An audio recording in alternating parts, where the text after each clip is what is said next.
School के दिनों से ही नेता के नाम से मशहूर मुलायम सिंह यादव का जन्म सन 1939 में इटावा के एक गरीब किसान परिवार में हुआ। जब वो 7वीं कक्षा में पढ़ते थे तभी उन्हें सोशलिस्ट पार्टी के किसान आंदोलन में जेल जाना पड़ा। बाद में वो डॉक्टर राम मनोहर लोहिया के विचारों से प्रभावित हो समाजवादी बन गए। मुलायम सिंह को बचपन में कुश्ती का भी शौक था। वो 1959 में आगरा मंडल के कुश्ती के चैंपियन बने। 1967 में उन्हें संयुक्त सोशलिस्ट पार्टी के टिकट पर चुनाव लड़ने का मौका मिला और 28 साल की उम्र में सबसे युवा सदस्य के रूप में वो यूपी असेंबली में पहुंचे।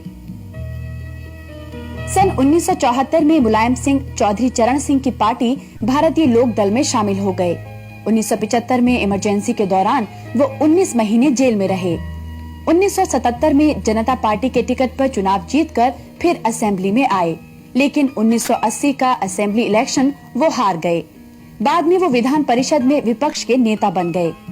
सन 1989 में मुलायम सिंह पहली बार उत्तर प्रदेश के मुख्यमंत्री बने। 2 नवंबर 1990 को अयोध्या में कार सेवकों पर फायरिंग करवाने के लिए वो काफी चर्चित रहे।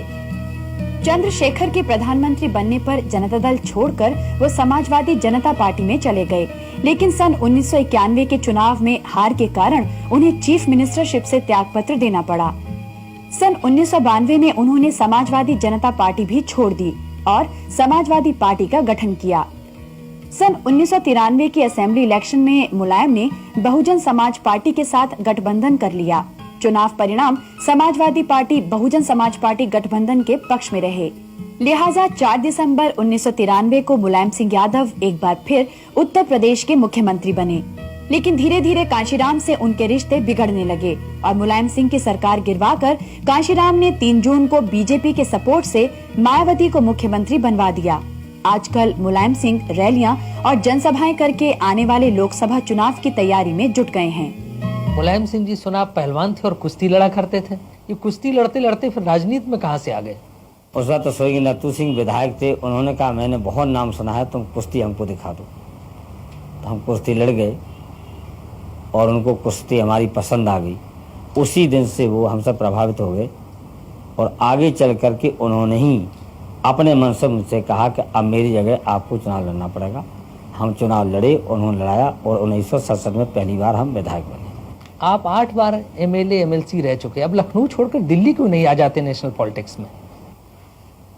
अभी दिल्ली आने का मैंने सोचा नहीं था, लेकिन अब मैंने ये जरूर सोचा है कि दिल्ली में समाजवादी पार्टी के लोगों को ज़्यादा से ज़्यादा पहुंचाएंगे। हमारा लक्ष्य है कि अब जो दिल्ली में प्रधानमंत्री बने वो समाजवादी पार्टी के समर्थन से बने, हमारी मर्जी का प्रधानमंत्री हो, ये हमारी इच्छा है और इसलिए हम पूरी शक्ति अब पार्लियामेंट के चुनाव में लगा दी है। आपने एक बार कहा था जब आपको चंद्रशेखर जी गृह मंत्री बना रहे थे दिल्ली में कि हम लखनऊ में मूंगफली बेच लेंगे लेकिन दिल्ली नहीं जाएंगे।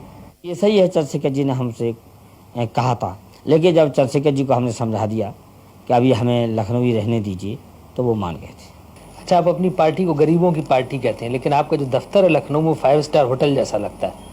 अब समाजवाद के माने ये तो नहीं कि गंदगी रखना चाहिए, तो अगर साफ सुथरा बना दिया है दफ्तर तो क्या हम उसमें बैठेंगे? वहाँ तो गरीब ही लोग आएंगे, तो गरीबों को भी कभी कभी अच्छी इमारत अगर मिल जाए तो क्या बुरा है।